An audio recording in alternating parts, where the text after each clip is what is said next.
And the big picks here have really been for, in T1 series, the bottom lane. Senna taken away right away. Not going to give Guma the opportunity to play that one with Karia's wide champion pool. Well, he's found less success recently in terms of his individual impact in these Senna lanes. Really was picturesque how they drafted in spring season. As no Vi for Lucid. This is a common trend. No Twisted Fate for Zeus. And with a Skarner ban here, might be king and fishing for the Cassante here. Not on first pick necessarily, but as a stable follow-up second rotation.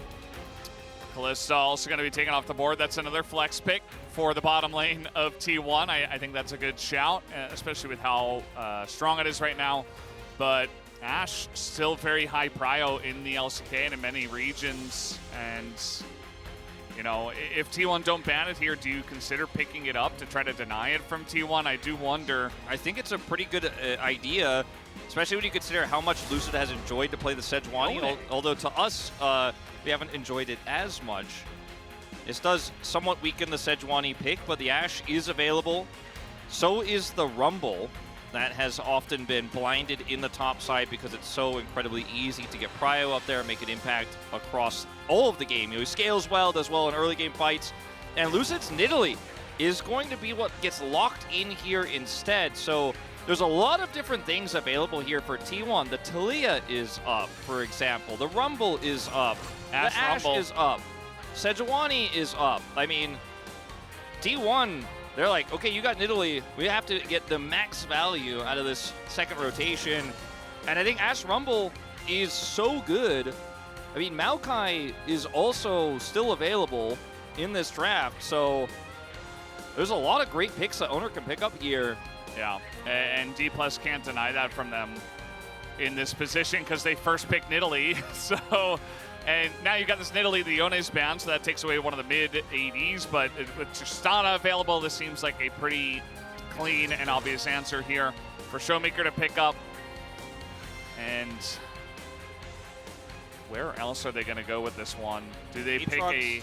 changed on this patch. It's a lot burlier than he was before. A little bit less glass cannon, but very like the way Kingen played it. Oftentimes when he was World's MVP on the pick. As we'll see the Corki come through here for Faker, very likely in this draft. Ezreal taken away, as there's no great engage here. We might see Zeri follow suit, taking that one away from aiming. This is the kind of bans we were leaning towards and expecting in the first series. But then there's also Kai'Sa you got to worry about. I feel like you could definitely, if Nautilus is available, like Kai'Sa Nautilus, could be a lane you're looking at.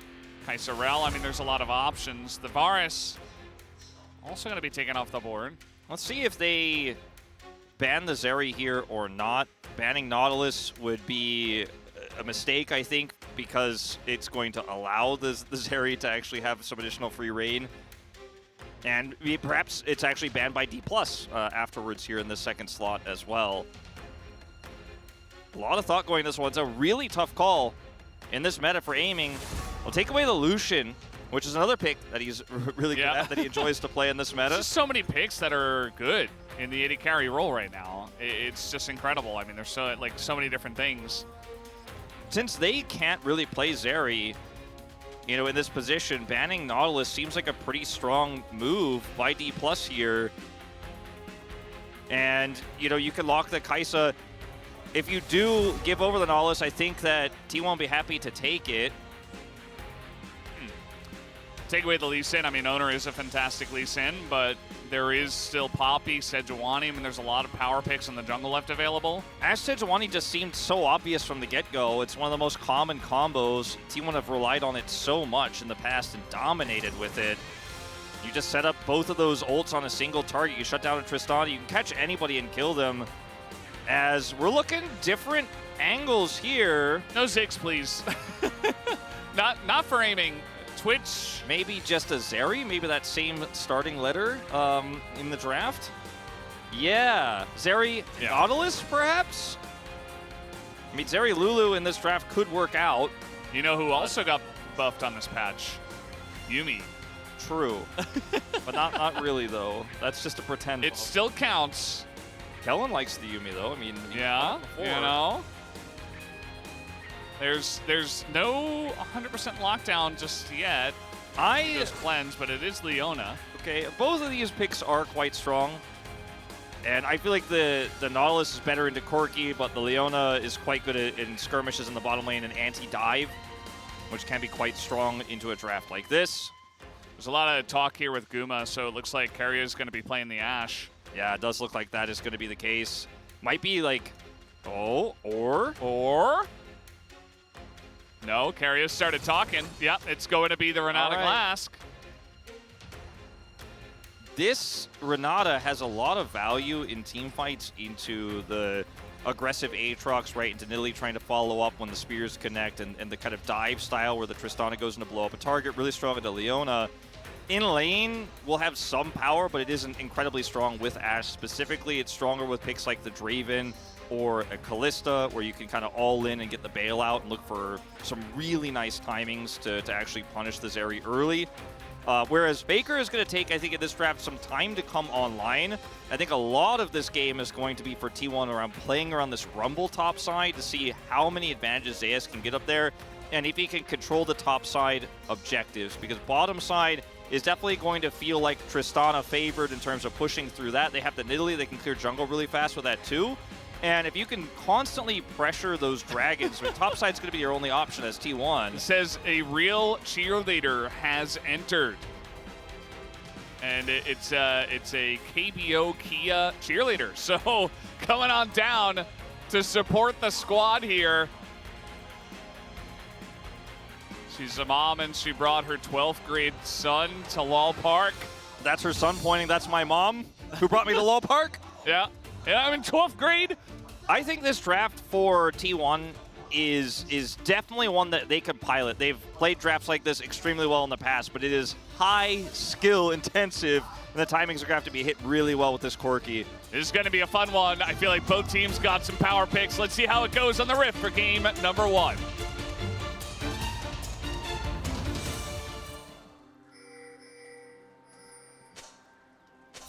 미니언 생성까지 30초 남았습니다.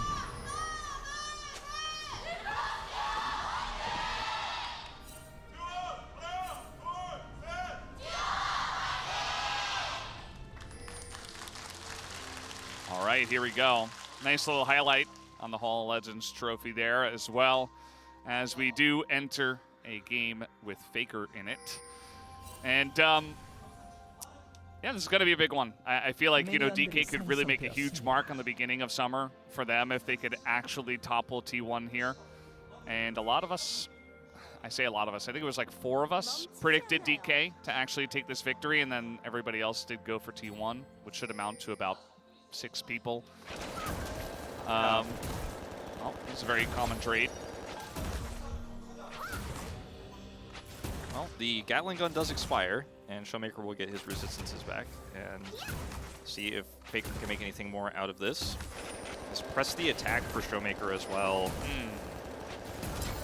He's getting pretty low, but Faker is going to explode. That's just first blood. Showmaker just going to kill him at 1 minute and 45 seconds into the game.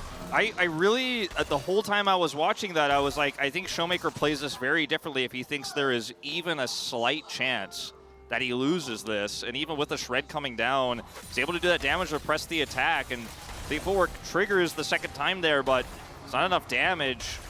And that's not what you want to see for T1 here in this early game. No two ways about it. Yeah. I mean, that just... this is pretty rough. That's going to be the cleanse out of aiming early, though. Keria going for the handshake pretty early on. And yeah,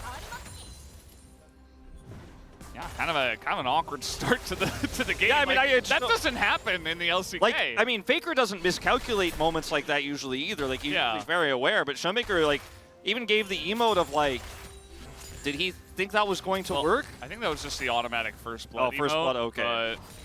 Thank God. It was very topical, I think. Yeah, you're probably right. You're probably right. It was set to first blood, but. I don't know.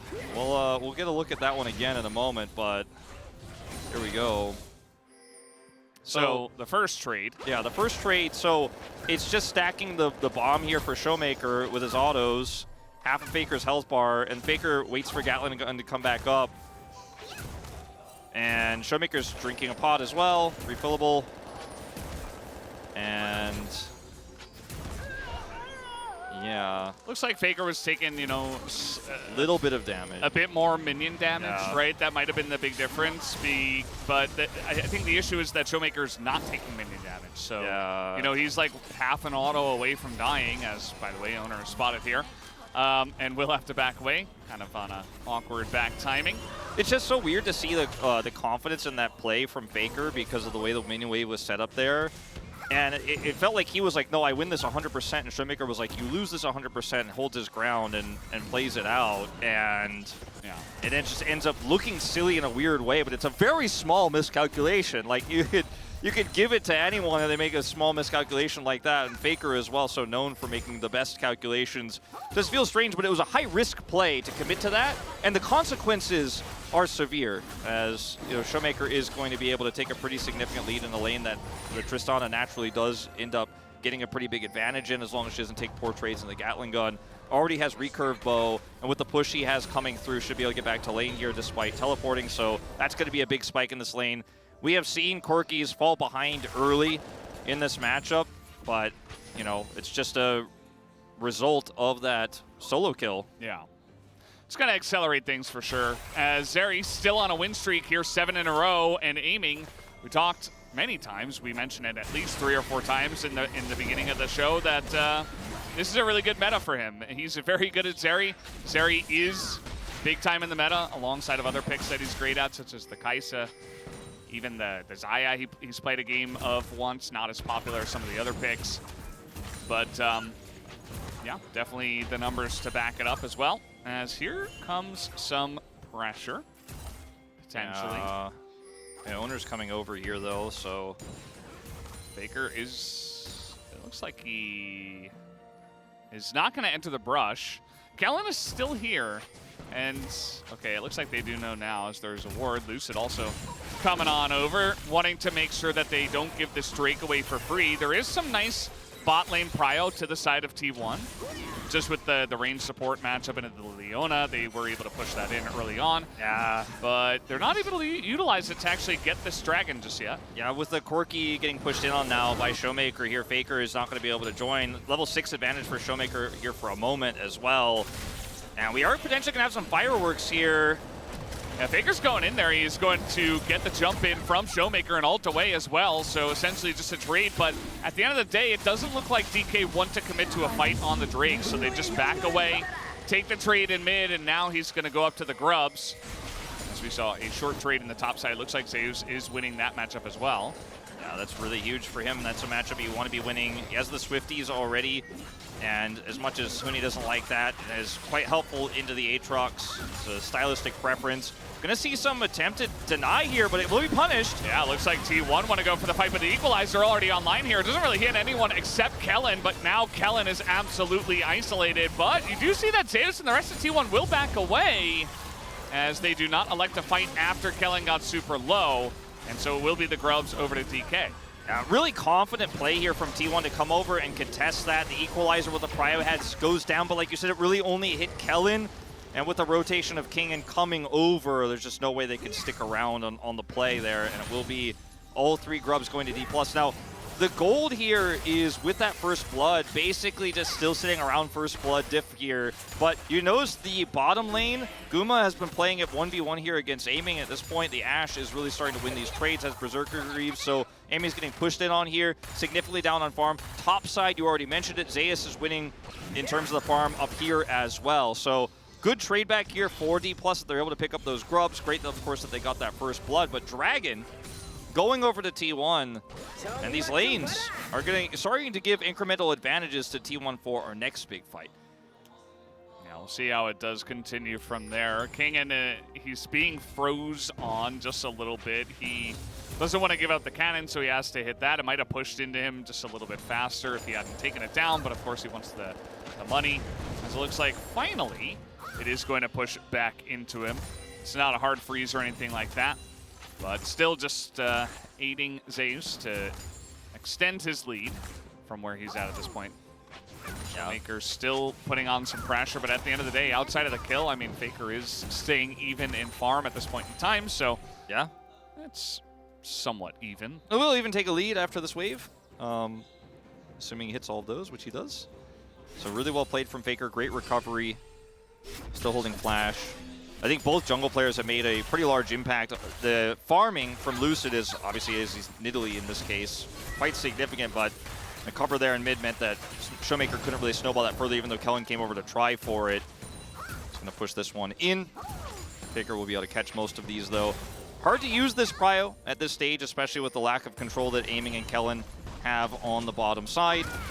No dragon up, so we're going to have a bit of a slowdown on the action in this one. Yeah. So we're just watching mid. We're just watching mid. I don't think Faker's going to take any trades like we saw at the beginning of the game anymore. We do have Owner here. He's level 7. He's got his ult available, and he's looking to make a play here onto Kingen. And will they have the damage to burst him down is really the question before Kingen can flash away. Hex Drinker.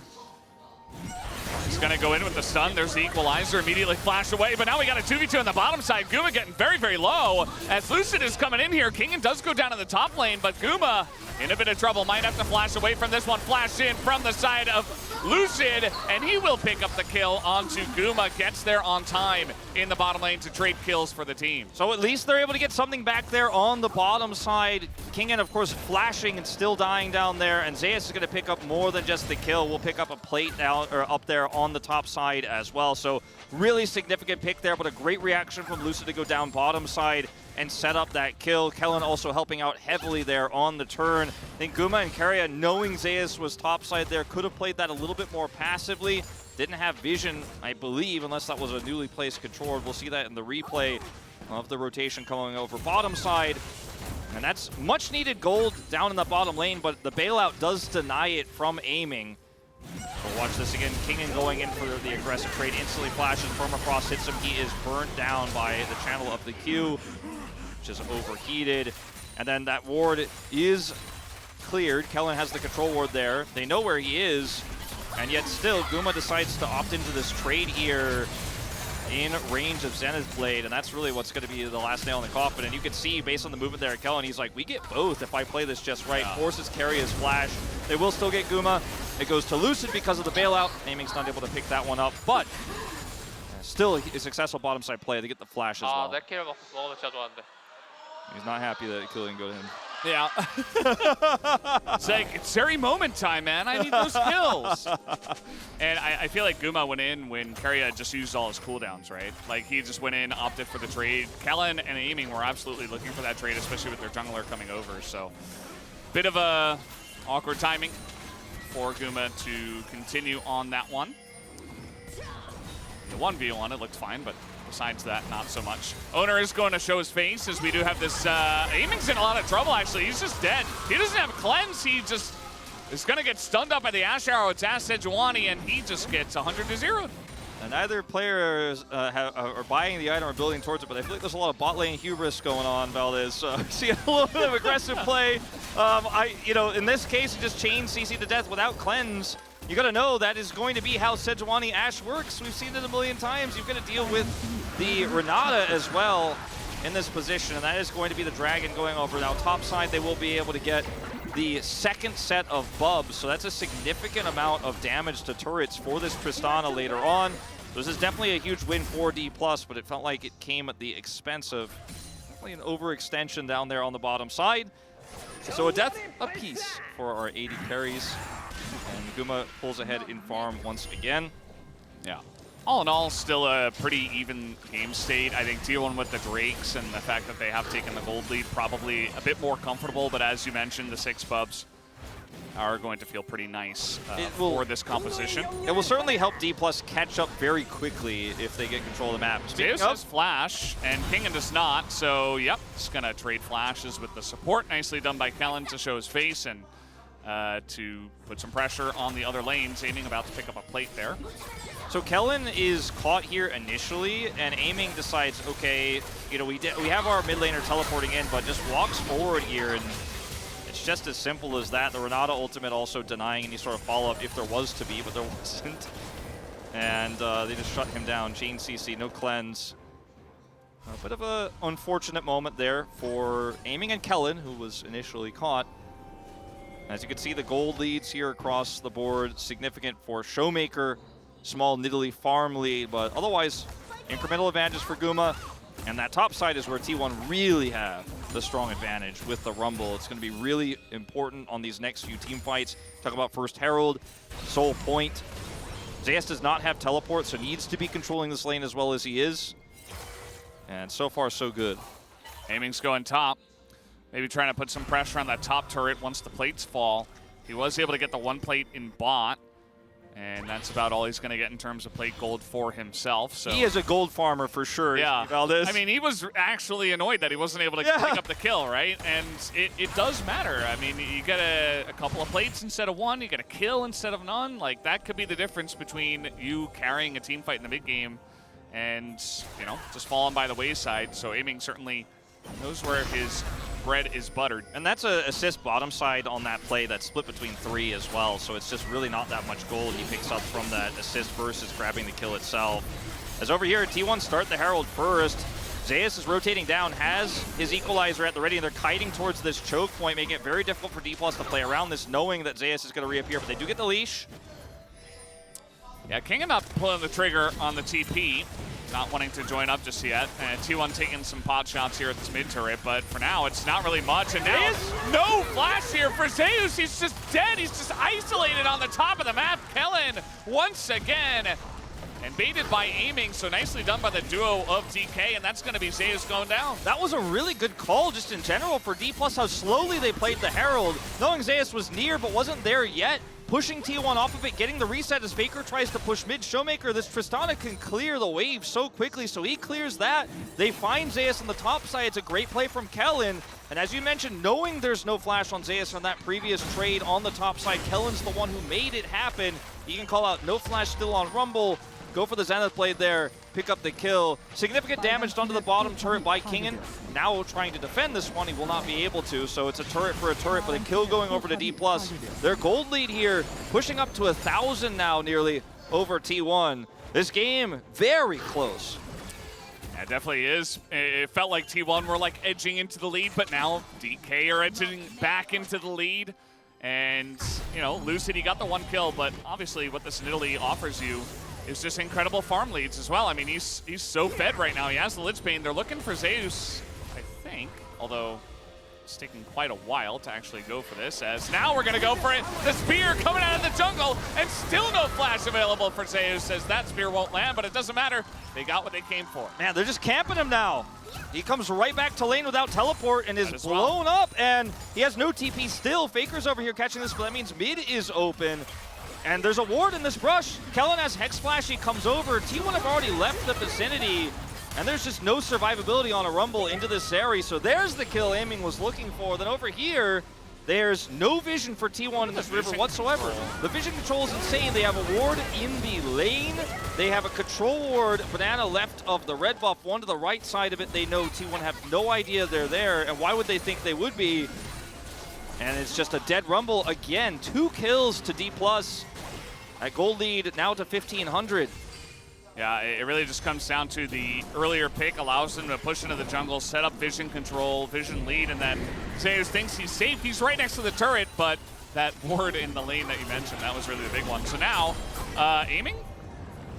Is he safe? I guess he is. Okay, he's just going to take that into the turret. And now they're engaging. Kellen going back in, maybe a little bit too deep this time around. Going to eat the arrow, but he's still alive. The follow-up, not quite there from T1 just yet. Kellen gets out alive as Equalizer going to be dropped down. Kellen, perhaps I spoke too soon. He's going to burn down as Zeus will at least be able to trade that kill back. And that should be a dragon here for T1. Yeah, the timing of this is really going to hurt D+. The kill is in itself painful alone, but without this Leona, it's really difficult. Kingen wants to do it, though. Owner's low. Yeah, they want to fight this. I mean, Owner, with how low he is, they don't seem to know he's in the bush, and now TP's coming in as Showmaker getting back, trying to isolate and assassinate the jungler, and now everybody doesn't have a frontline. Zeus is going super deep for the kill, but everybody else is just on the run as King in this very scary Aatrox will push them off the drain. I mean, some of the best peel you're going to have in this team fight is going to be the Rumble, but he's chasing on the wrong side. And this ends up being a win here for D+. 2 kills. This game gets insanely scrappy. Charge going to come through here, but Kellen's had such a great game. He's been so aggressive. He bites off more than he can chew here, but because he's Leona and he's got Aftershock, he lives for so incredibly long, and actually it still connects despite the handshake there. Flashes back, hit by the Ash Arrow, stunned. Owner with the Permafrost, or the charge there. I believe actually the Arctic Assault was going to hit him in this case. Then he's hit by this, and Faker Valkyries forward to hit that rocket. If he doesn't hit the rocket, Kellen actually survives, so great play from Faker as well to make sure Zeus could secure the kill.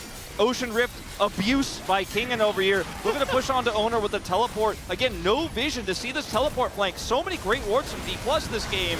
That's a kill going over. Then Zeus chasing, aiming here. Means that there's no peel for Kingen. Bursting through this backline. T1, 1 for 2, minus a dragon. And look at this. Kellen, is it personal? Like, what's going on here? We're just bullying Zeus, and they might as well. I mean, again, he doesn't have flash in this situation. He used it in the last fight, and that's just another kill onto the Rumble. And that does mean that T1, though, are going to look for their own push in the top lane. And there's no teleport for Showmaker to come back to defend. Uh-oh, King in a lot of trouble here. They have way too much CC, and yep, he's just going to go down, so T1 able to trade it back.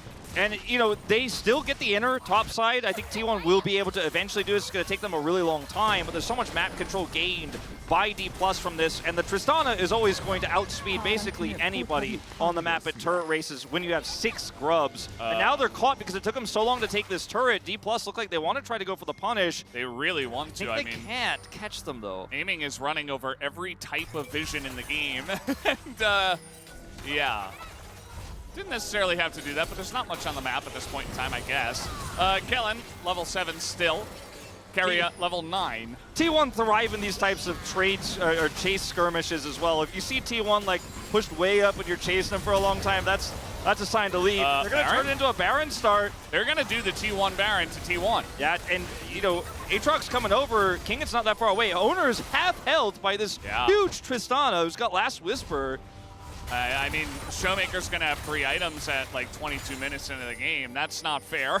He has 4 kills, an inner turret's worth of gold on top of everything else. He's going to do it again. Yeah, and T1 cannot do anything about this. Zeus just now getting his equalizer back. I don't know if they have Hawk Shot. I assume not. They all went back. I mean, yeah, there's the Hawk Shot, but can they actually get into this pit? Kellen's going over as Equalizer comes down, but now Owner denied access to the pit. He will not get in, and the Baron goes the way of DK. Guma just dies. Not sure how that happened. And DK are just getting bonus kills across the map. Yeah, Kellen did have to sacrifice, but it is a big win. Yeah, Showmaker doesn't have TP. They could take the lucky stars for that one, or he might be looking to make a cross map as well as the rest of the team cleans back up and heads home. So Kellen is crazy on this play, but I think it's the right call to keep Owner out. He took so much damage from the last exchange with Showmaker that he has to back, so he can't get back to the pit here. And Guma is just fishing for some chain CC here onto the front line, which is in this case a Zeri. But he's just caught and blown up, disrespecting the damage output of D+. And this might be the last straw to break the camel's back at this point, Valdez, because D+ now have a 3-item Tristana. You mentioned just moments before he was getting closer to it. The Baron Gold is going to be enough to get him there. They have a 3,000 gold lead here. The Zeri is online, has Runins. So we can rip through these health bars of multiple members here. The Sejuani just isn't going to feel all that tanky with an LDR on this Tristana at 22 minutes. Figures this up here in the top lane. He does not have flash, and he is trying to take down Kellen, but I can tell you he will not. As down he will go. Showmaker gonna get his 5th kill of this first game. And just like that, you know, Faker trying to desperately push out lanes, he gets caught. And it's a big mistake that's gonna lead to DK getting even more value in the top lane. And Dragon's up in 30 seconds here. T1 have the Scuttle Crab, but they're just desperately trying to defend this inner. Zeus on a flank angle. He's going to avoid the spear at least, but he's only got 1 equalizer, and there's so many different angles he has to protect. And Kingen could go start that Dragon if T1 want to defend this turret that badly. In 20 seconds here, if he's left alone, he's actually pushing mid. And I mean, Baron buff is just so real here. It's just doing so much. T1 don't have enough wave clear to deal with it. Yeah. The Void Grubs as well really helping out. I mean, they just melt at this point in time. Faker now TPing over towards the Dragon. T1 might be able to take this one just based on the back timing of DK if they rushed it right now, but doesn't even look like they want to go for that. It is just an individual Ocean Drake at this point in time, so honestly for T1, I think you just want to wait for really late game scenarios where the Corki is also really huge and maybe your Ashe also gets online, but I mean, it's kind of grasping at straws a bit, I'd say. You can see the item value 2,000 higher for that of Showmaker over Faker, but it's the same story for Aiming, who's been given a ton of the non-kill gold in this game, as he always is. And it's just, for T1 here, Corki has 2 items. He hit his IE spike, but he can't carry alone with all these threats. You know, the poke of the Nidalee, the Aatrox that has 2 items now, but his Eclipse is the big issue. And Leona getting on top of him means he just instantly dies. The Ashe has Kraken Slayer, Trinity Force. You know, Ashe, not always known for her high-level damage, but you can see actually second highest in the game at this point. But what she really needs to do in this game now is set up an arrow maybe into Owner getting somebody, into them getting a pick with Equalizer, because in the 5v5, I don't think you win these for now. All right, they're trying to go on to the Leona once again, but yeah, he is going to go down. A bit of damage is traded back. That's the kind of pick I'm talking about. At least he got something. They did get Kellen, who has been really good in this game, but he does Hex Flash in, throw a Solar Flare into the wind. I mean, I guess it did kind of hit Guma, but that was about it. And then he does get punished for that. So now DK still sticking around in a 4v5, and they don't seem to care. They seem confident to take these fights. Okay, Zayas with no ult, but he's going on to Aiming. Yeah, Aiming's getting in there. He is in a lot of trouble. That okay, really nice ult here from Showmaker to help him out. And the poke is still coming out from the side of DK to push them back. I feel like D+ are making it really hard for themselves, but they're still winning it in this one as Aiming pushed up super far. But he has Shield Bow, and he has the ult there from Showmaker, as you mentioned, to peel for him, so he doesn't get punished. They have 2 Ocean Dragons, so they got burnt down a little bit, but those health bars will come back pretty quick. Aiming as well with the Shield Bow, as you can see here, could just heal back up to full. We'll see a back from Showmaker and Lucid, who now has his Zonias completed here.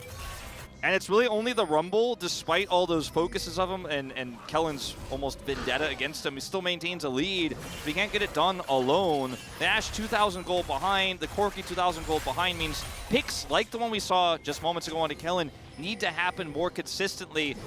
But without vision, without map control, it's really going to rely on a mistake from Kellen, as we saw in the said last play, for them to get it.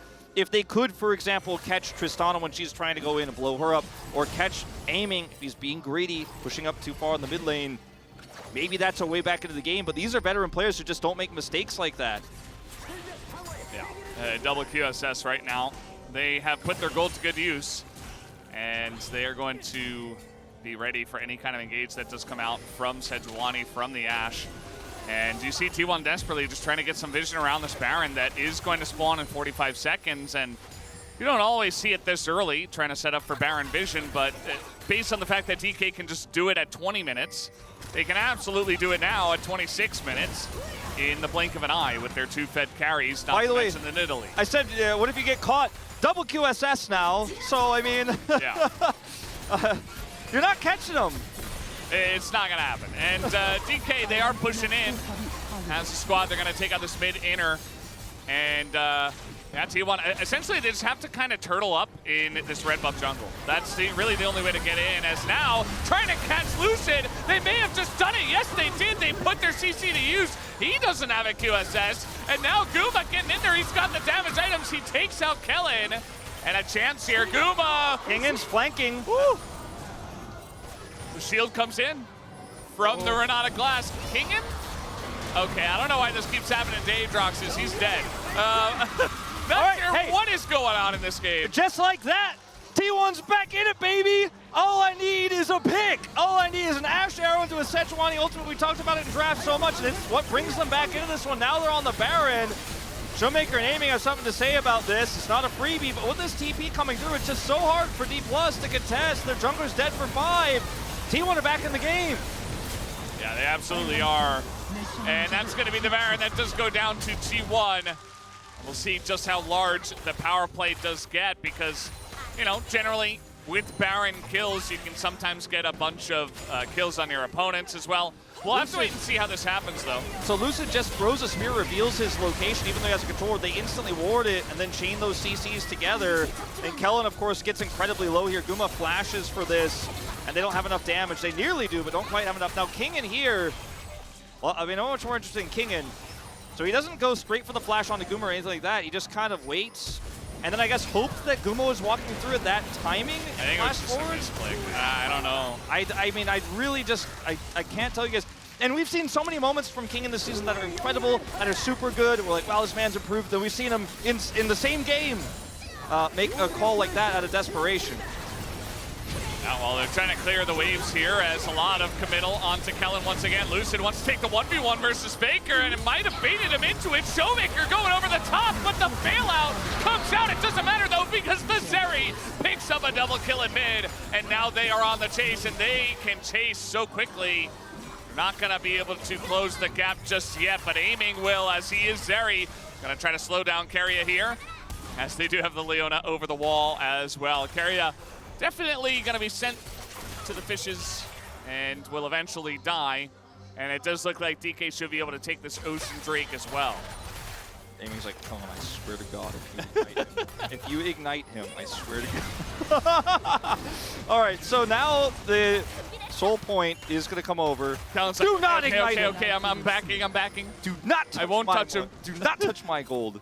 Self-bailout. I am the Gold King. You are not the Gold King. Because, like, Keria's like, if he ignites me, self-bailout, like, I could give the kill. As we go back to this play here, like, Lucid ends up buying a ton of space, actually, because Faker's pushed away here. He does end up using his Zonias, gets stunned by the Ash Arrow, and even though they get the kill there, it's just, I mean, it doesn't matter because there's a Zeri, right? There's two huge AD carry threats that are larger than life. Here we go again. Kingen gonna be caught out, but this time he's got some help, and Zeus will be able to get the kill. But it will be also Kingen getting back on the board. And to be honest, I mean, if I'm DK, I'll take that trade because Zeus at this point in time seems a lot more valuable than the Aatrox that doesn't have flash. Yeah, it's really tough for Zeus in this game because he has a lot of money, right? And he can make a large impact if there's a front line there for him. And in a 1v1 isolated like this, of course you win those, but it's not a 1v1 at the end of the day. So does go down and loses a little bit of control here of the map over to D+ because they have this Tristana that's still so good at pushing waves, still so good at taking out turrets. Baron is done here, so they only ended up with 1,700 gold. The power play, so Dent's D+'s massive lead they had moments before. Corki's got rapid fire cannon now. You've got your Terminus online as Guma. But it's picks like the ones we've been seeing where Owner and Guma are synced up and Zeus drops an equalizer. They kill somebody that we've got to keep seeing. The QSSs make it tougher, no doubt. Aiming having his cleanse back up makes it tougher, no doubt. But T1 still can win a miracle fight if all the stars align. They have the items, they have the tools. Randuin's done for Owner, so he's very tanky, can help set some of this up. Bailout also going to be strong if Kellen makes a whoopsie, goes in too deep. The team tries to collapse. You know, there are ways for T1 to get back into it, but that Baron, it gave them an extra lease on life, but it alone is not enough. Yeah, it's very true. I mean, in situations like these, generally we say it doesn't only take one mistake, it takes like a slew of mistakes in a row. And this hasn't been the cleanest game by any means from both teams. So there is still a chance, but I still like TK's position here from ahead. The Tristana has just been a huge thorn in their side.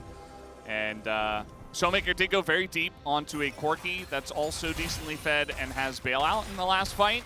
Doesn't necessarily have to even do that for the following fights here.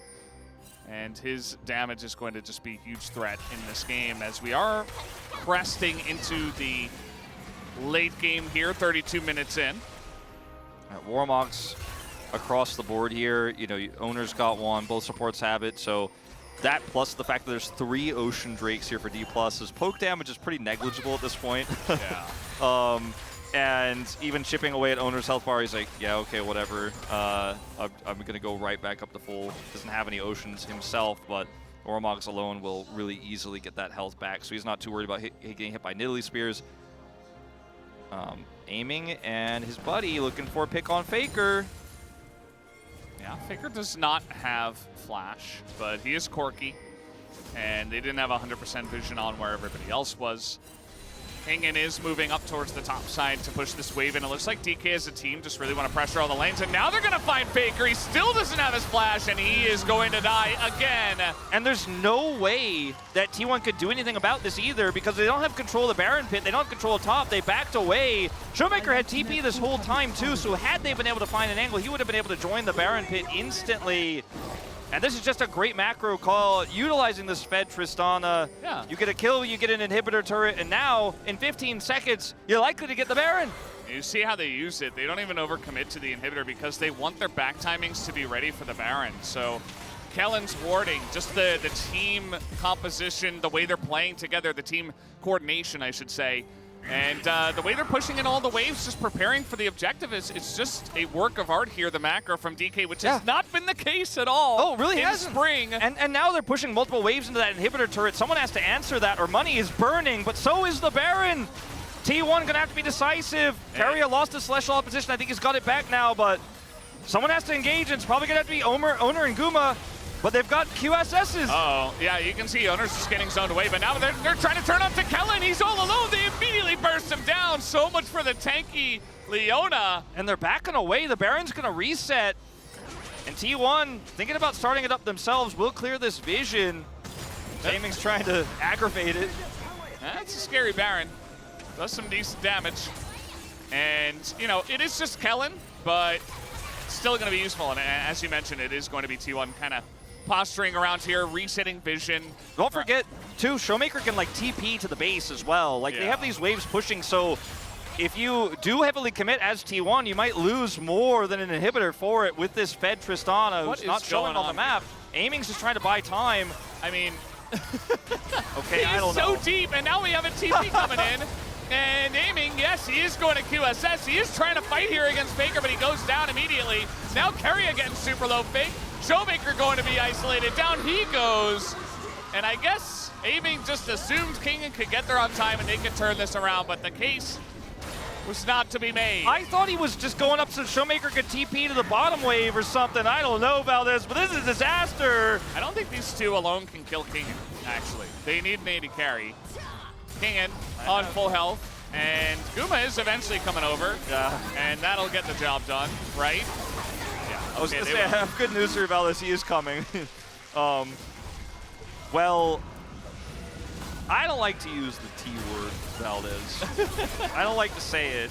It implies intentionally losing a game that was won, and that's not what happened here. But what a throw from D+. I mean, this is fine. That's fine. This is not fine, as Owner just comes up and pushes onto Aiming. Kingen is pushing way too deep, and Showmaker, I thought perhaps he was just going to push for bottom and say, you can't do Baron or I'm going to take your base. And the decision-making was clearly not that, because Showmaker just teleports into a Renata ult range and dies. Kingen's left alone, he buys time. But now in live, T1 have taken a significant gold lead. They've taken Baron, they've taken Soul Point. And they're still standing gold on this map. I thought D+ KT was the scrappy D+ matchup. I guess today we learned it's all the D+ matchups. Yeah. It's just D+ against telecom teams, right? For some reason. I mean, even the Hanwha series minus the first game was a little rough around the edges. And we were just praising them for their great macro and great team coordination. I mean, I saw a few angles there. I was like, man, Showmaker TPs, what's T1 going to do about it? You know, but if Aiming just goes and dies and then he teleports to die too, I guess then T1 maybe wins the game. Yeah, I mean, good punish from T1, but, you know, D+, you asked for it. Game is not over yet, but 2 minutes of Baron is going to be hard to deal with. T1 pushing right down the middle of the map, which actually the least valuable lane to push, but still going to take it. Maybe look to push one of the other lanes that are currently pushed into them. I mean, it is crazy, too, that looking at the next objective, it's the 7th dragon of the game. It's still just Ocean Soul, which is arguably our second lowest impact. It can be quite useful in a game with Nidalee Spears, obviously, and a little bit of Quirky poke, some Rumble poke, depending on how the setup goes on these objectives, but that is the next fight here, as T1 gets Baron, gets an inhibitor, but then otherwise has to kind of back off.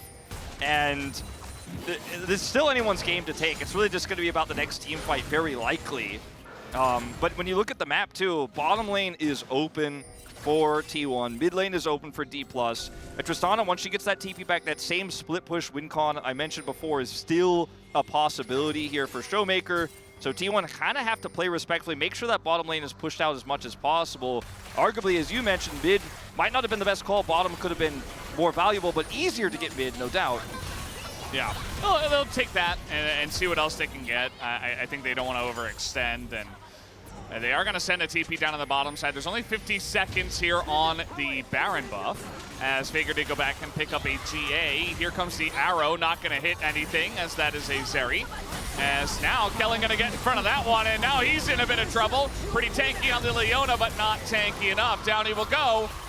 And even aiming took a bunch of damage from that equalizer. So Zeus, this Rumble, this Fed Rumble, a big pressure point in this game. And T1, they open up the base. Kingan's also just trying to buy time, but he may very well be dead. Gets away from the handshake. Just trying to buy time. Kellen's up in 30, but man, this push is real. Baron's still up for 15 seconds here. Well, they're going to prevent that back, and that means it's a 4v3 with the support going out. And yes, aiming is very scary. The ult comes out, and immediately T1 are going to back away from that one. They don't have Baron buff anymore. I did watch in professional player Renata chase a 3-item Aatrox. Tossed Redemption at him. Yeah. You are not going back. But T1 are not going to be able to get anything more here. In fact, both Nexus turrets still survive. One on a last thread of health.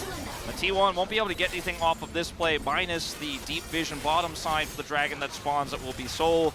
As there's no tank in this composition realistically for D+, Kellen always has to be the one to step in and take one for the president, right? And that has always been his job since he and Aiming have been duo partners on this team. He will step in and take one for the president. QSS was available. Clans, I'm not 100% sure, because he actually got rid of the QSS, in fact. Yeah. I take it back, so perhaps he didn't have that. He definitely didn't. So ends up being the right call to stop the AD carry from going down, but he has a job to play, has a role to play. He's the front line, he's got Eclipse, he's got Warmogs, he's got a Locket, and he's got to be the one who's going to take that abuse from T1, but it costs them big. And yet the game is still not over. If this were Elder and T1 like got this huge push into the base, they take 2 inhibitors, they have huge setup on the Elder, and they get it, they probably just win the game from there, and then we just move on to game 2. But getting Ocean Soul, I feel like DK, they've done a good job of pushing out these waves in mid and bot. And worst case scenario, they just, they see what they can see, maybe take some pokes, see if they can get some nice damage, find an angle. But if they don't, they can also just give it up and say, okay, you have your Ocean Soul, but we'll be ready with inhibitors available for the next Baron fight, which is in a minute 20. Yeah, I So think they'll have the mid inhibitor at least. heading into this one, I mean, they have some defensive vision to the left of the pit. They have got that setup in the Ocean Brush inside the pit, but it's getting cleared out now. Not going to fall for a King and angle there. You got to be really cautious about fighting this one out, D+.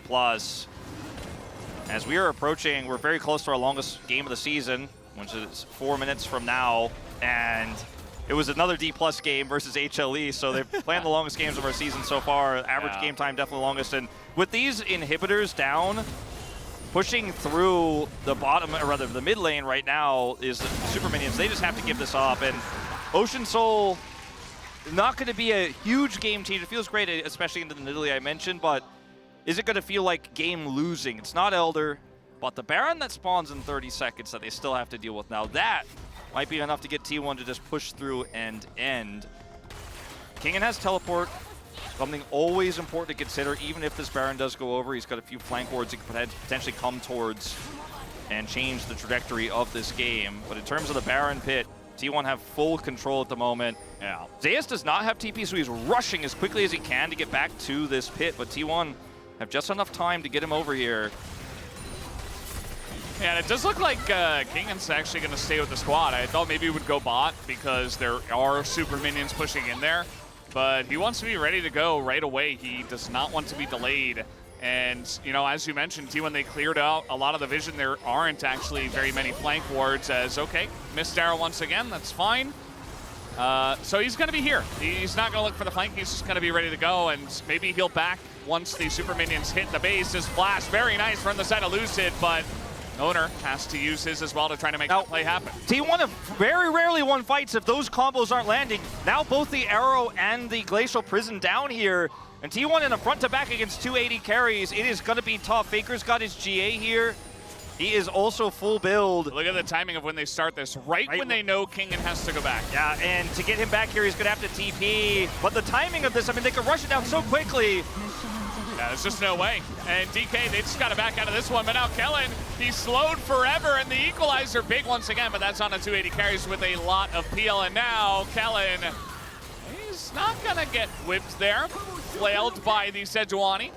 Faker got hit by a spear, but he's got that Ocean Soul cranking. Yeah. His health back so quick. He's got a Renata right there as well. The flash goes in, and immediately, oh! Down goes Zeus so quickly in trade of Kellen. And DK will take that, although Aiming and Showmaker are both very low. Yeah, they have to get back into the fountain, which means this inhibitor is going down no matter what. Bruised Nexus turret, and they're trying to push onto Kingen, who's TP'd for the flank. Kingen, what's going on in this game, my guy?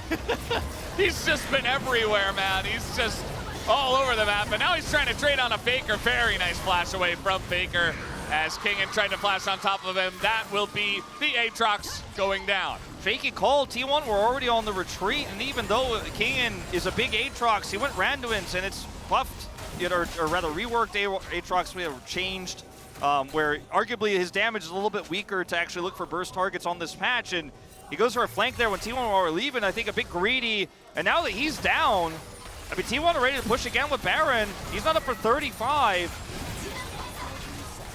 This is just like tower defense at this point, as we do have a nice handshake. And T1, I think they can just kind of group up for this one, take the bottom inhibitor, and again, nothing that DK can do without their Aatrox, even with Zeus not there. And so that's 2 inhibitors down again.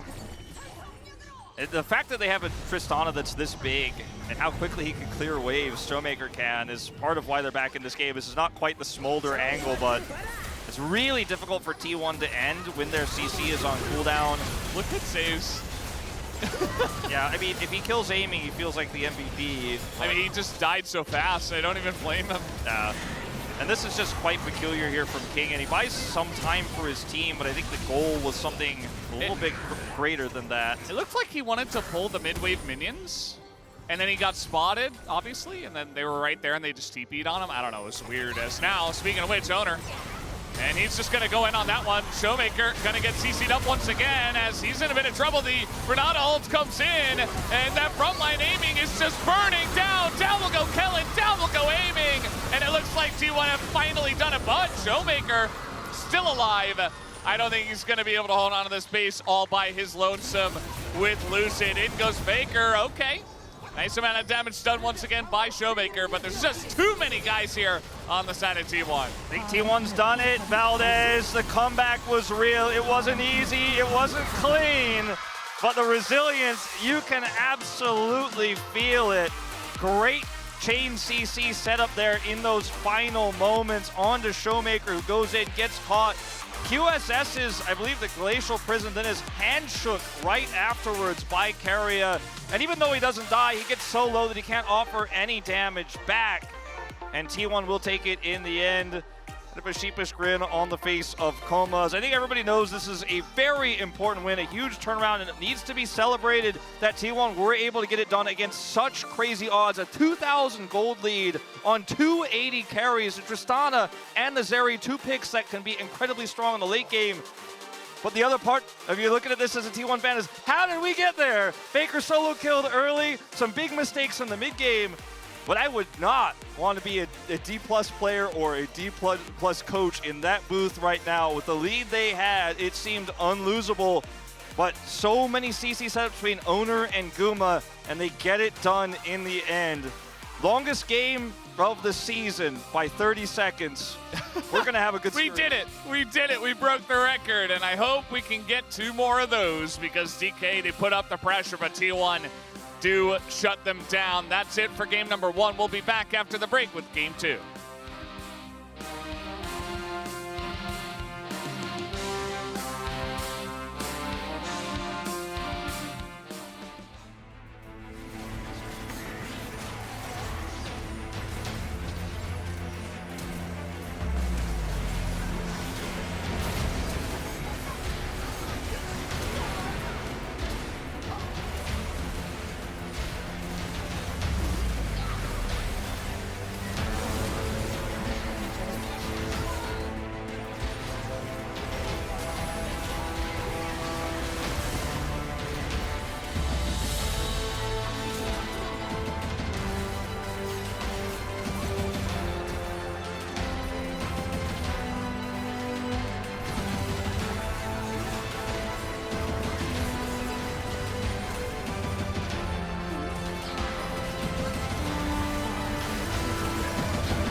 갈게요.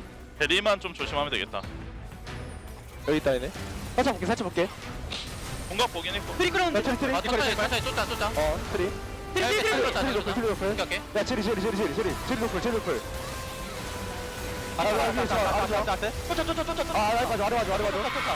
좋아. 트리 높을. 나도 한번 기다릴게 미드. 트리 높이야. 따라갈게. 나는 미드로 할게. 야, 이달리 지금 붙여볼게. 내가 지금 끊을게, 이달리. 아, 지금 무조건 끝내. 우리 안 해도 돼. 알았어. 크리필. 아, 파우쳤네. 나이스. 야, 오케이. 나이스. 나이스. 아, 전야를 못 샀네. 아, 나이스. 잘 걸었어.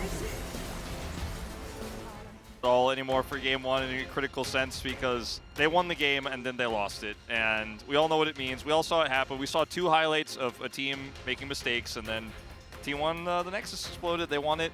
They punished really well. I voted for Owner because I thought his Glacial Prisons were a huge part of why D+ lost the game when they were overextended. He was super good at setting up either Keria or Guma for the arrows in that one. But I think that, you know, if you're T1, you're a little bit concerned about running this draft back. And that's because I think had D+ not made those mistakes, it was pretty tough for T1 to get control, especially after giving over 6 Void Grubs. But you're also not going to have the Faker incident where he gets, you know, solo killed a minute and a half into the game.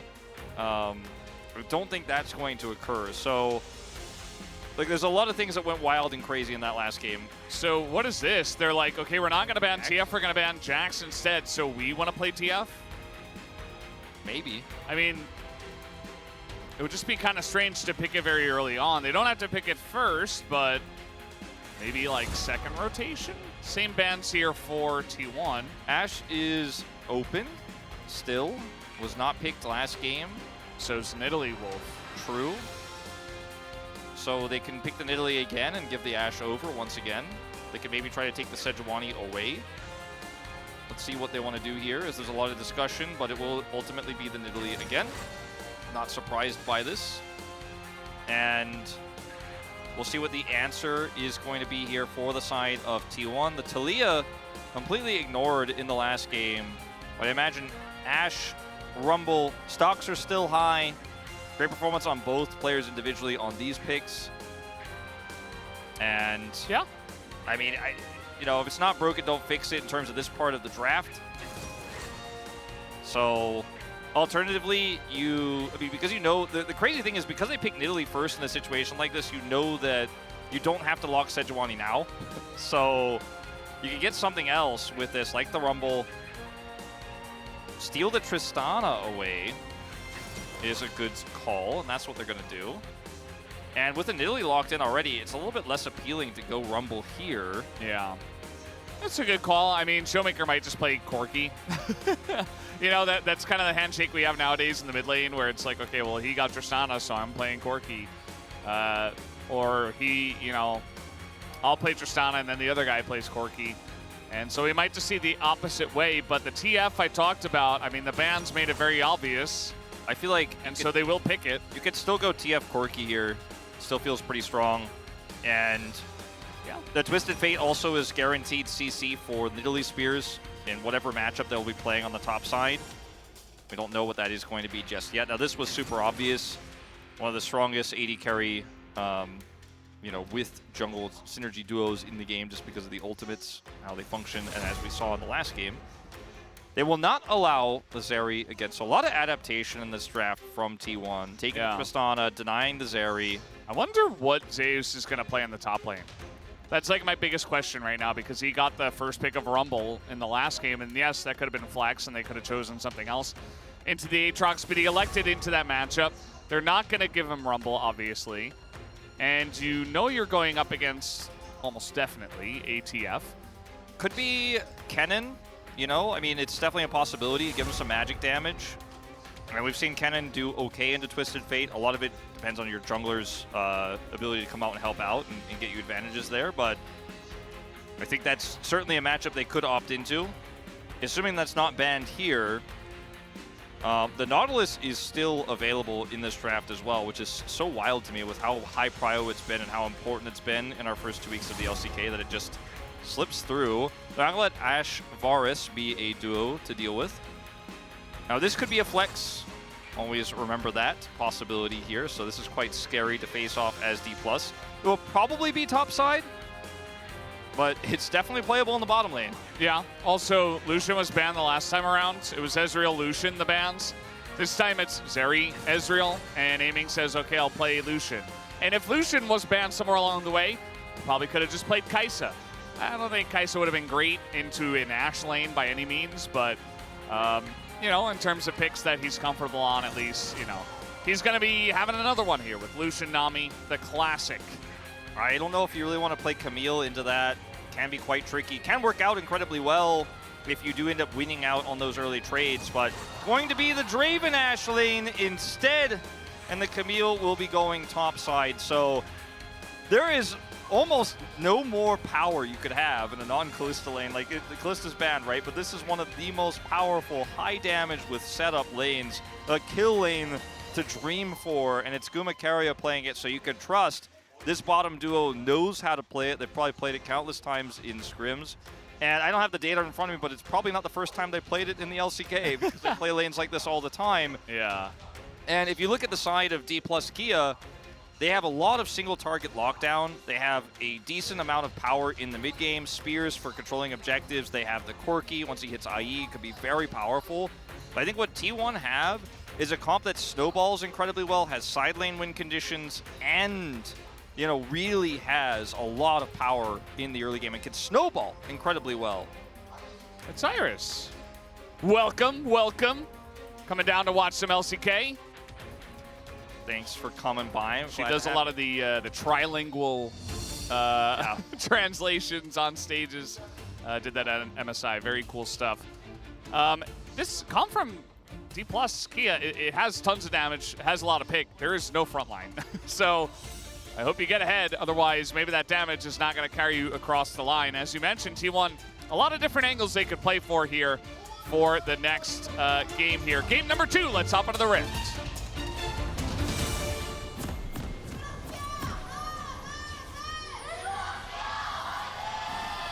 소환사의 협곡에 오신 것을 환영합니다.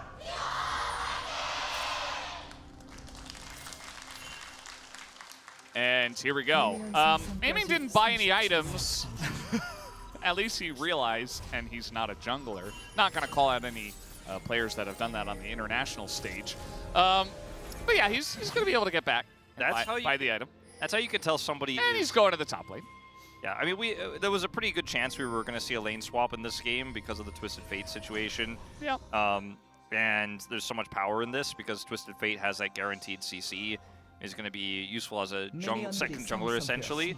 But the setup here is now, you know, unknown to the side of T1, but they have both the Draven and Ashe in position to spot early. And Faker going to take a little bit of damage early, but is playing very respectfully. And look at where Zeus is as well, you know, just back. So not a whole lot of ways that this could go disastrously until a gold card appears. Oh, that's weird. What's this TF doing in my lane? And yeah, that's a huge amount of damage. Faker in a bit of trouble, but he's not going to go down. And yes, Aiming went back, bought the item, goes top, has Kellen, and they will look to push Zeus out. The Camille into the TF, especially at level 6. He holds gold card, he throws it, you press R. Yeah. And he probably dies because he's TF. Exactly. Into Camille. So they avoid that matchup, at least initially here, and you can see that Camille is just kind of pushed out of the game. Went for fleet footwork as well on the Camille, which is quite interesting, but feels really good into the matchup if it were to be into the Twisted Fate. And up here, no answer to this just yet, but the same to be true of the bottom side. And this is kind of about these two top players who are going to be one form of extra CC in an exchange anywhere else on the map, but will otherwise just not be killing objectives or minions. And, you know, we talked about how the changes to the turrets came through and when there was a little bit less lane swap possibility here. And I thought it was just a matter of time until we did see it in the LCK because it was still viable. We're still seeing it in other regions, and there's a lot of undesirable matchups to be played out, and there's a lot of champions that get a lot of value out of funneling gold. And the Lucian is one of them, the Draven another one of them, and is this going to be a bit of a race down here? Zeus helping out in bottom. And the race is on. They're winning it for now. Yeah. See some backs coming through. We're going to see that swap back. I mean, the turret's, you know, a bit tankier. And you see that even with all these minions hitting it and Kingin getting to work on this one, he's only now going to finally pick up a plate, which he does do. But T1 have been able to pick up a couple of their own. And now they're all backing. Zeus does have TP, so he can get straight back to this turret as well. Kingin won't be able to get any further plate gold here. And he is missing one of Twisted Fate's favorite things, is all that early farm and all those extra sets of pieces of gold he's going to be getting from the Twisted Fate passive. Starting to finally get some of that online now. And bottom side, Guma and Keria do go for their reset. So game here in terms of gold, fairly even. I do feel like in terms of what you get from the gold, like we see a Dirk for aiming, you see the longsword and the boots for Guma, also Keria picking up boots. They're going to have to utilize the slows from Keria, have to win longer trades here, but against this Dirk, that'd be quite tricky actually, and if you get bubbled, you're going to have a bad time. I think the game state is really almost dead even, and it's really just what you count as advantages and how they're utilized. Well, this massive wave here with the timing of the back for T1, they didn't even get to have agency in this lane. Just going to catch the wave. Yeah, just catching the wave, farming it out. Faker unaffected by the early gank, didn't even have to TP. And just kind of hanging out. We go back to stock standard, and we're just farming it out. Remember that the last game, with how crazy it was, we still had a relatively quiet early game with, you know, both junglers just farming it out, and a lot of just lanes going back and forth. We do have Faker jumping in now, and he is going to take a nice trade here up against Showmaker. The one thing I forgot about in the early game was Faker going down at level 1. Yeah, he's getting a little bit of revenge here in this matchup at the moment. Will force that TP.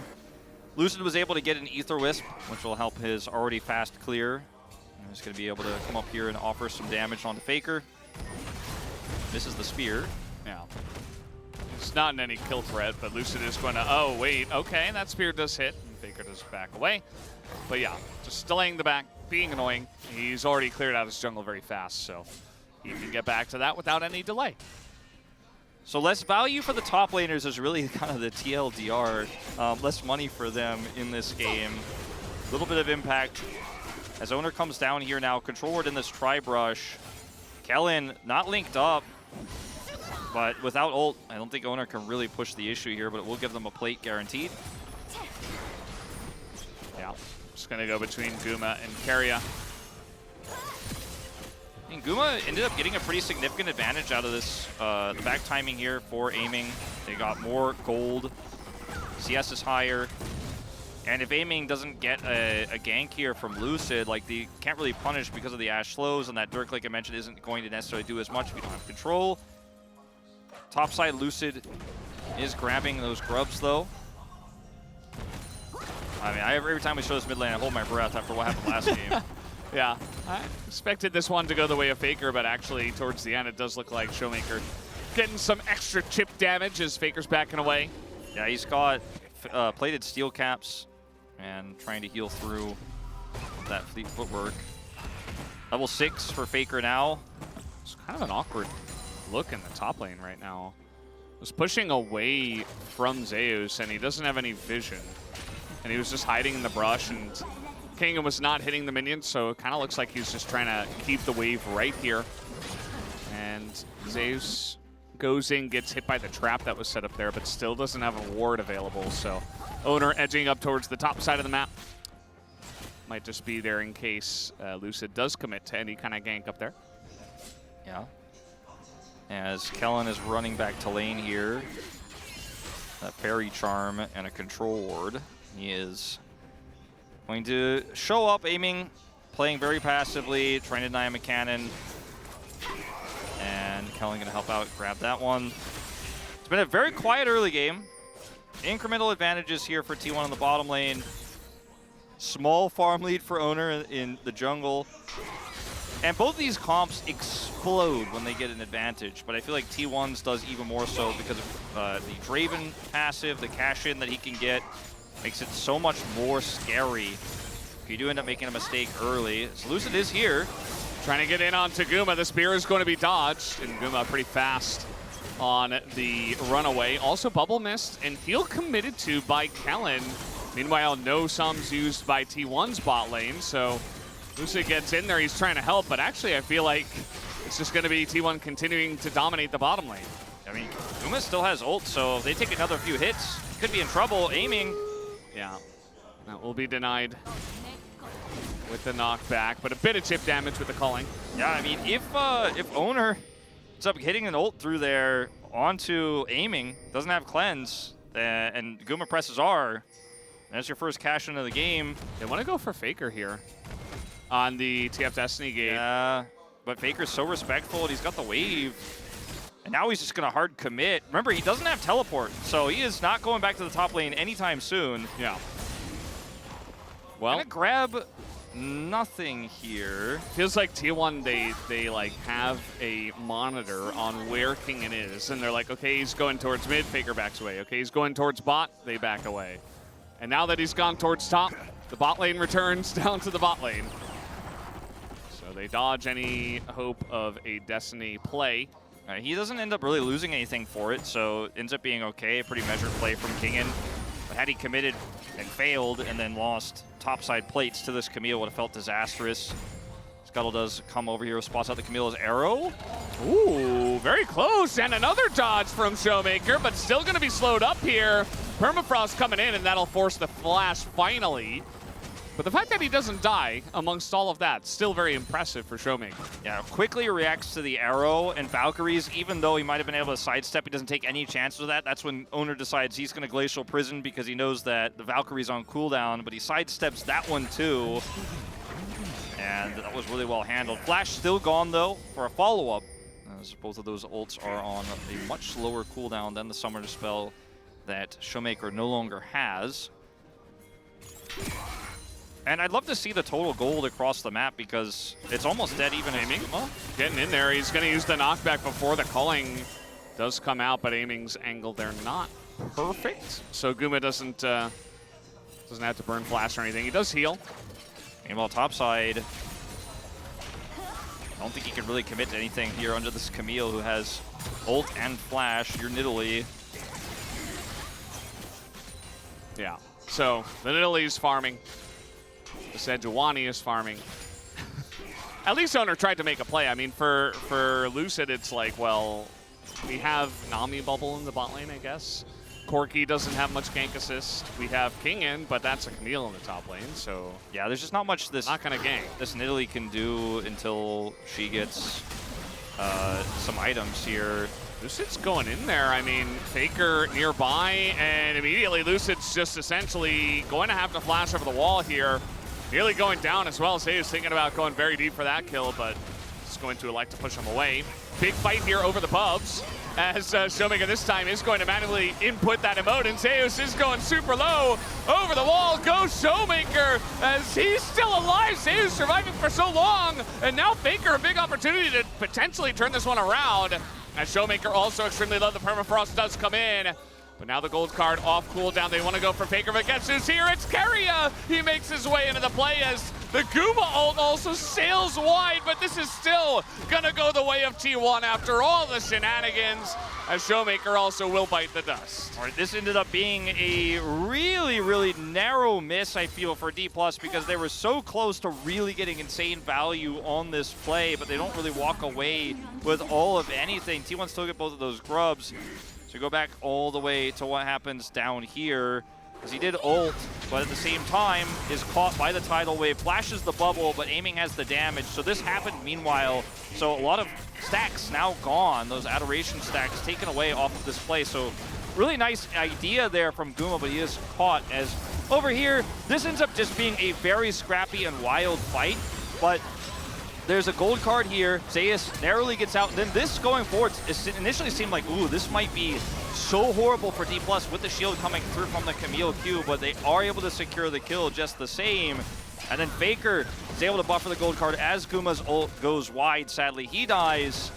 Then the gold card buffer here from Faker forces Kingen to flash the wall. Keria will follow him to secure the kill. Showmaker not able to catch Owner. And so T1 very narrowly but end up with a huge lead here despite losing those adoration stacks. Yeah. 2 kills for Faker. 2 kills for Faker. It feels like the money is really where you want it on the Tristana, just like it was. Oh boy. Well, now that money's right underneath a Nidalee, and Faker's in a lot of trouble. He is going to have to hop away. Does get the reset, and so not as much trouble as I expected. But meanwhile, Aiming and Kellen getting some big value here. Lucid is trying to come up with some big plays, but is not coming up with much. Yeah, they can't commit to that. Meanwhile, scared, I think, knowing that Zeus' ult was coming back up there to look for the bubble after the tidal wave and just trying to kite back. Not going to get anything. As meanwhile, over here, I don't know if T1 get this, but they are grouping up pretty heavily for it. The spear is going to go wide, and yeah, they don't want to tank it in front of 2 people. Oh, it's a really close race for that first blood turret. yeah, Faker's coming over here too. You're full health, full mana, but grab that slow. Grab that slow. You know what I mean? Like every time I get that, like when I'm full health, I'm like, well, I still pick it up, you know? I'm He's glad to know like, Faker's just like me, man. I need to deny this 2.5 minutes in the future when Lucid gets low. So it is going to be first turret going to T1. So they get that advantage. They also have the Rift Herald here. Yeah. So it should be DK to get the Drake, you would imagine. But with all 3 people backing, I guess not. Yeah, I don't think they actually Maybe get Lucid this. just solos it? I No? think that's too risky. I mean, Zeus still has ult. Like, they just give that up, lose the first turret blood. So first brick goes over, and now they have control of this dragon. Guma's in position to mid to push through, so it's being very awkward here for the side of D+. And you know, that moment just a few moments ago, I guess I should say, where Showmaker and Lucid try to get Faker. Like without lockdown, it's so hard to catch this Corki, and Lucid has made such a low impact, unfortunately, on this game in terms of lane ganks because he doesn't have set up CC. It's something we talk about with Nidalee all the time. He does with a gold card in the top lane, but you can't gank your Camille. It's way too risky. Once he gets more damage, even if there's no CC, he could burst people down. They'll just die so fast that that's the ultimate CC. But at T1, with some really nice edges in this game, and you see where the gold is. 2 kills on the Tristana. Super massive for them.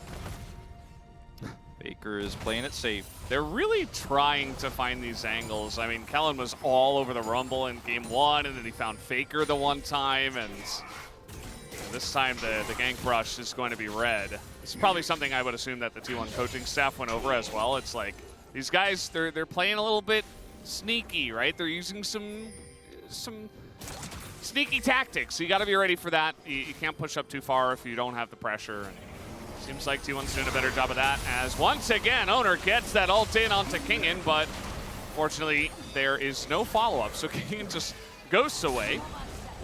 Yeah, we'll be fine. Loses a ghost. Arrow did not get anywhere close, but kind of covering the retreat path there, I guess, is the argument you can make for the angle carry. Sent that one on.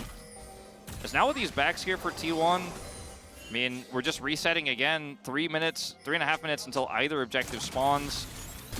And Aiming has spent a lot of this mid-game here just pushing waves into this turret, but they haven't been able to put any significant damage onto it. So the outers, top and bottom, are traded. The void grubs they have, they're trying to rush this down. They got the 3. Owner doesn't have his ult. You know, nobody's really there to stop it. With Faker down in bot without TP, so there's not a lot of punish potential. DK recognize it, and a nice timing from them. They take the mid tier 1, and now Faker, I mean, with this pressure in mid, he's going to try to grab this turret plus the charge. I mean, I think this is a lot of value here for T1. the charge, it should happen. Will they get the T1, the tier 1 rather, is the question. As Owner's going to go in and go down, will the Rift Herald. So Faker should still get the bot one, but they're trading top and bot, so at the end of the day, this is still DK favored. Yeah, Kingen not going to commit the teleport, or sorry, Zeus not going to commit the teleport here to defend Kingen's push. Kingen's not going to hard commit either, so they won't get this turret. Faker gets the bottom turret, so a turret for a turret in mid, but the Faker angle was always there, and he is going to be successful with that one.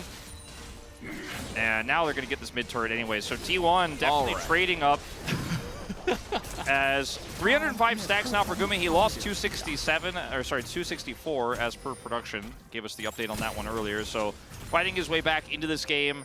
Still waiting for that critical moment, which I think, which is in part why D+ are playing so passive around these early skirmishes. They just don't want to give him that opportunity, especially when you have a Camille for setup. Does he know? Well, Showmaker seems to not know, trying to take a 1v1 here against Faker. The arrow goes wide. Is now Faker gonna hop in, and the ult comes out from the Tristana to finish it off, but here is Lucid. Over vision, so Faker just gonna flash away, and now with Keria nearby, he will be saved. That's the second time Keria gets there right in time to save his teammate. So this time we'll say Showmaker had the miscalculation. Tried to utilize the brush there to get some additional damage into Faker while he didn't have vision to auto him. Faker is able to get straight in there and wins the fight, as have a significant lead of gold. Now has his Flicker Blade online. And 2-item Tristana here, just like we saw in the last game. The lead is pretty significant. And it also means that with 3 grubs, not 6, but 3, still Tristana is going to be a force to be reckoned with insides if given some additional time. As they're looking for a punish. Here we are again. I mean, they just keep trying to kill him, and he keeps getting away every time. Yeah. Essentially, I mean, with no vision in this jungle, you can't really step up there, right? Did he do it at the perfect time to deny their backs? Now I've gone too far. The arrow's going to come here. I think it only saw Lucid throughout that entire trade, but still, now with 4 people over here, Team 1 will solidify. So this is Faker's 1v1 against Showmaker. Looks like I'm going in for a fight. The arrow misses. And Showmaker avoids vision for just a moment, but he just goes straight in with the rocket jump and ults him. Okay. Meanwhile, mid lane, aiming in a bit of trouble, but he does have some teammates nearby, and Zeus to overextend, as the Guma ult also not going to land, so they cannot finish off aiming. And they really wanted to get that pick onto the Lucian before this one, and now with Baron available, they want to start it. Faker is going to try to split push a little bit. Okay, I take it back. He's backing here. It does have teleport, but D+ are trying to really put the screws in here and rush this down while the Camille is down. They don't have anyone to tank this. I mean, this is what I was talking about. There's no tank. They don't have anyone, like not even an Aatrox. Yeah. No Leona. Really, really rough, and Owner is coming over. Keria is about to have his ult back. Owner has flash, so trying to deny him entry into the pit is so difficult. The lack of CC they have. Kellen doesn't have ult either from the previous play, so Owner could have just as easily walked up flash smite. It's a 50-50. You don't want to take that against T1 at this game state. And that's another turret gone, so you commit to Baron, and T1 just walk away, +1 turret. 2 turret advantage for them right now, and that's the inner, so a significant amount of gold. They've taken a 2,000 gold lead now in this game. Pull breaker on Guma, by the way, which is, yeah, it's his 1v9 item. He's like, when everyone else is dead on my team, I'll take care of it. That is an option. It is quite interesting tactic choice. At any rate, aiming here so low, Zeus not able to get the kill here, and then the peel comes through. Unfortunately for Owner, his ult also misses. I don't know if they really wanted to follow up after that with the Camille down. Infernal Soul this time around. Wow. So, you remember game 1, T1, they got the first 2 Drakes, but then it was Ocean Soul, and there wasn't a lot of priority on those Drakes, but now, especially for DK's comp, where there really is no tank and everybody can use some extra damage, same could be said for T1. Everybody wants some Infernal Drakes under their belts. Yeah. You can really feel, if you look at the items, the low eco of the top laners from that early game. They just don't have a lot of money, so every CC they use counts. Every engage for Camille especially has to be so careful, so calculated, because you just don't have the stats. You don't have that much money. You know, if you go in, you will get blown up. You're not going to do that much damage. You're not going to 100-0 somebody at this stage of the game. Maybe if we get to the later parts, you can, end up, all-inning aiming and killing him easily, but for Twisted Fate, I think it's a lot easier because his ultimate gives him flank angles, and his gold card is a ranged ability, and it's not an ultimate ability either, so he's always going to have a lot of agency. Now he's got his rapid fire cannon done as well, so I do feel like Kingen has a bigger part to play in this game potentially than Zeus, especially now that Zeus is down flash. But otherwise, this game and the map still belongs to T1 here, and with Camille, Tristana side lane, even the Twisted Fate side lane angle, doesn't feel that strong in this scenario. Even with no items, Camille can push so quickly. Yeah, essentially, I mean, now that the RC is done, okay, well, he's very fast, but Faker is closing the distance. Here comes Lucid, and that means They want to go in onto Faker as the spear's going to land, but immediately Lucid will be denied, but Faker in a lot of trouble as the big one hits him, and it will be enough. The bubble will miss, and now we got TP coming in. This is the Camille as, yeah, Kingan's just dead here. And they're going to try to get this kill over to Guma. That's a double for Guma as well. They take down the top end jungle, and now it's T1 looking at the Baron. Big cash in will put him 400 gold ahead now of the 3-kill Lucian, so he finally takes a lead over aiming. Looking to take this Baron here as D+ grouping up. Oh, Showmaker, oh, he's gonna get flashed on by Owner. Excellent play with the Arctic Assault flash. That's immediately going to catch him off guard, and Showmaker with his flash, he does get away. Now that does stop the T1 Baron, but it's just extra bonus gold for T1. Yeah, really heavy cost. As plays like this, exactly what I was talking about with rapid fire cannon, you can try to set up aggressive rotations like this, but look at how far away the rest of D+ is because Faker's not that far up. It doesn't necessarily matter if you gold card him as Lucid has to go so deep for the play. Luckily has his stopwatch available. But look at the damage back, and you just get outnumbered because the Camille has teleport. The Twisted Fate does not, so it's just a numbers game you are not going to win, and they end up, obviously, with the gold lead they have, able to start Baron. And D+, this is so scary committing in here, because if you get wiped and they get Baron and you lose your inhibitors, the game is basically over. You're not coming back from this one, but they're able to at least keep T1 off it. Guma? Oh, chance here. It's a lot of damage in a Guma. Spear. It was actually kind of a cute tech that Lucid did as well. He threw the spear towards Faker, and then he smited the back minion. And so the spear actually hit on that top play. It helped them secure Faker. Would have been even worse for DK if they didn't get him, so I thought it was just a cool mention. Yeah, no, solid mention for sure. He always does those little things. You think about the Vi plays with the ult flash, just to close the distance, not allow them to really react or anything like that. If you look at the items for Owner, he is extremely tanky. He has Zeke's, he has Warden's Mail. And for Lucid, he has the very expensive broken Seeker's Arm Guard from that play topside. Still has some stats, but he is super far behind in terms of his relevance in this game. And now T1 just gonna set this one up again. They have vision in this choke point, and I mean, D+, they have the Destiny Gate, but where are you going with it? Are they going to get here on time? They look for Keria. He just flashes in, and now the ult comes out, and there's no entry for Lucid to make it into the pit. No hope of a steal. The arrow going to be thrown in. Showmaker wanting to keep this game, this fight alive for the side of DK. That's another gold card as they are going to push them into the west side jungle. Gotta be so careful about chasing through here, though. Zeus has his ultimate. Woo!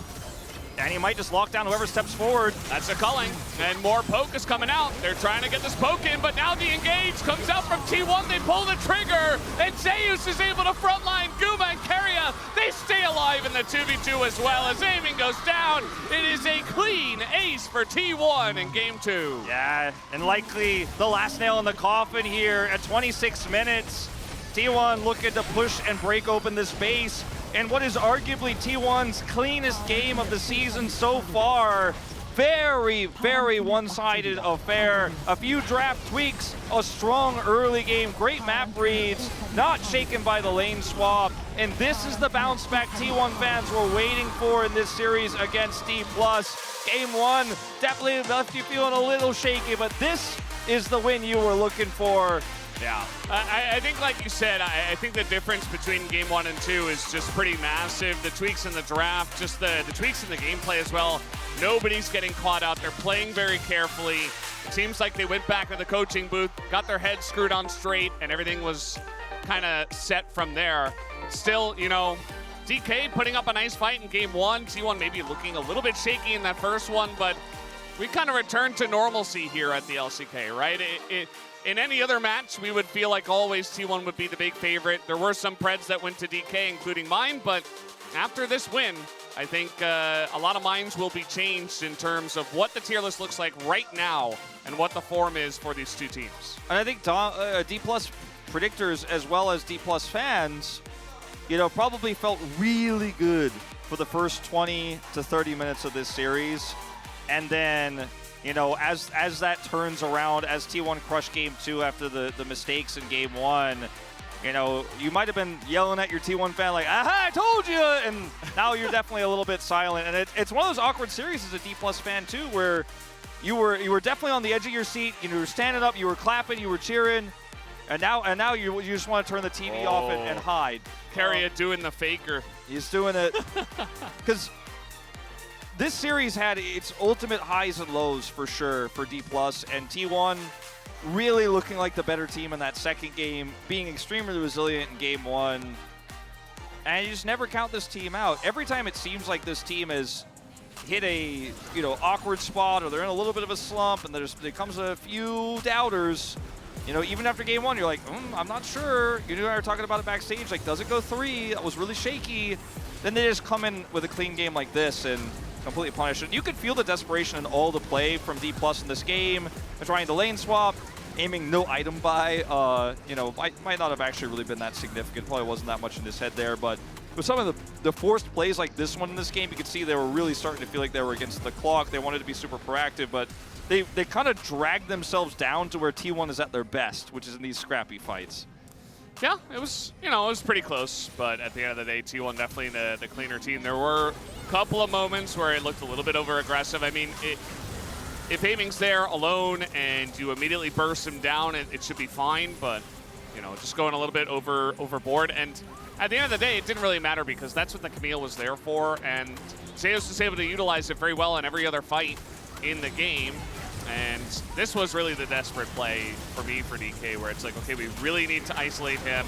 We need to take out Faker. We need to get the shutdown, and they do. And they even get it on aiming, but it just doesn't matter. It's not enough to turn the tides, and T1 make a big play out of it. They're able to get another kill, and then eventually the Baron and the win. 못 날렸어? 못 날렸어? 천천히.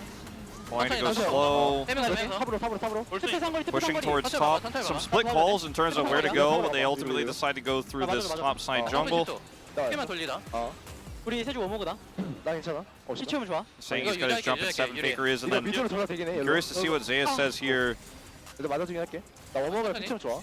Owner is saying he's going to tank it, 천천히 보자. play slow. 루시안 왼쪽 아래.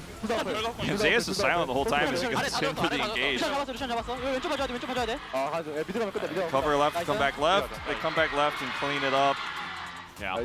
At the end there, you could see the power of the Camille into, a very split, crazy fight. Take a look at the damage from the top laners. It's not very impressive. They had to fall behind with the lane swap he had, but still Zeus, made some nice plays there towards the end, so props to him. And like you said, T1 just looked much cleaner in that game too. I think the POG votes are probably going to be everywhere.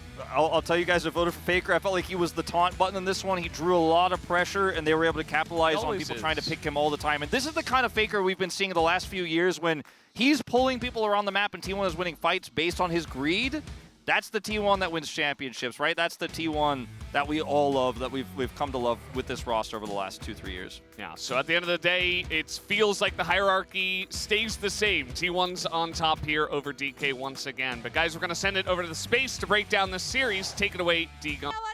Thank you very much. This is Dear for the POG interview translation, joined by Owner and Faker on the side of T1, who just took a 2-0 victory. You have the two players who got the POG last game, or the last time they won, and congratulations. Owner, you defeated D+ Kia, who was on a good momentum. How do you feel? Yeah, D+ Kia has been playing really well, so I tried to not let my guard down. And I feel like what we prepared has shown today, so I'm very glad. And Faker, since this year's spring, you guys have not dropped a single game against D+ Kia, so did you expect us 2-0 today?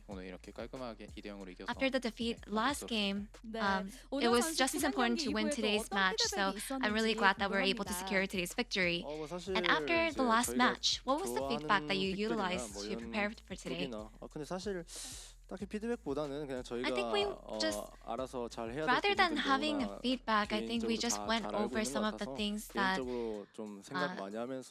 something that we have to work on ourselves individually, and we have, each of the players have a complete understanding of what we need to work on, so I think that's just something that we have to take in. And so now we got this summer's longest game in Game 1. And the early game wasn't really going your way at first, actually. So, did you see the angle to turn the game around? Yeah, we were behind, and we were looking for an angle to turn everything around. And I think everyone in the team were standing ground, and we were able to grab those opportunities to turn it around, and we were able to just keep a good mindset until the very end. And in game one, Orner, are you content with your own play with Sejuani today? 템이 나오는 건 처음이어가지고 굉장히 신기하기도 했었고 This was first time realizing that there's so many builds that I can do with Sejuani, and I think that the end result was good, so I'm very happy. 일단 체력이나 방어력 마저를 So, 다 주는 we noticed that you built Zeke's Convergence as your first 굉장히 item. 싸기 때문에 좀 가성비가 Yeah, it's actually really cost efficient because it's really cheap. It gives you health, it gives you armor, MR. So I think that's why I picked that as my first item.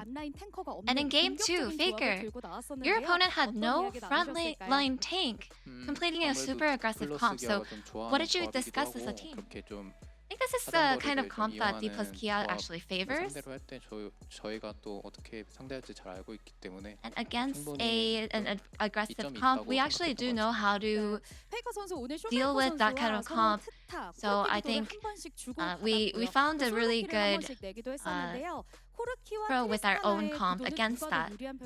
And Faker, which side between Tristana and Corgi has the upper hand?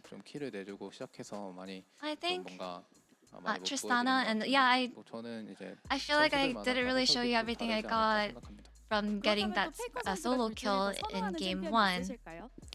Which of the two champions do you personally prefer? I believe I'm pretty proficient at both choices, so I wouldn't actually pick one or the other. And Owner, in both games 1 and 2, we got a Nidalee Sejuani jungle matchup. And for a Nidalee enjoyer like yourself, you must be pretty knowledgeable about how to deal with her. So what did you pay close attention to? In terms of Nidalee, you have to make sure to snowball from the early game. So anything that, like Sejuani, where you get more advantage at level 6, I made sure that I picked level 6 first, and then I tried to play around the team and for team fights. And your next opponent is the Kwangdong Freaks, who is the sole position of first place. What caution will you take and how will you prepare?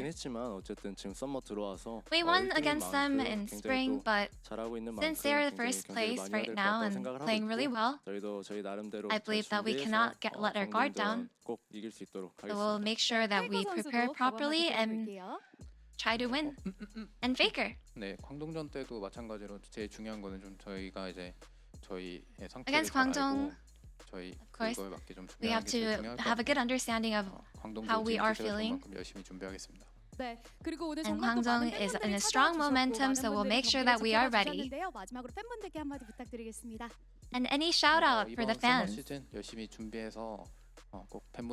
summer season, we'll make sure that we are preparing as best as we can.